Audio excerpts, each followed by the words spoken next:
Hey there, friends. In this video, I'm going to show you how to add text behind a person using CapCut.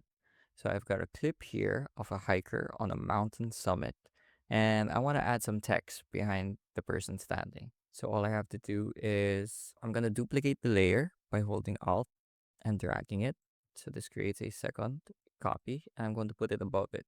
Right now, I'm going to hide the first layer and I'm gonna go over to remove background. So here I'm going to use the chroma key tool and I'm going to choose the blue that's in the background about there. So I can even increase the intensity and feather the edges a little. I'm gonna feather the edges just ever so slightly. Maybe increase the intensity so it removes more of the edge about there.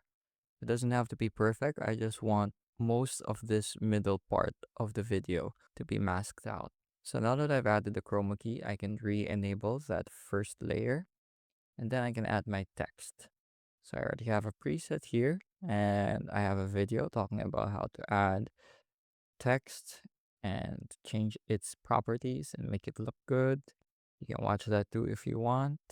Gonna extend this, gonna transform it. Gonna up the size a little bit. There we go. Reaching the summit. So there's a nice effect too with how the clouds kind of block part of the text, which I really, really like. So it adds more depth to the scene. Let's give it a watch.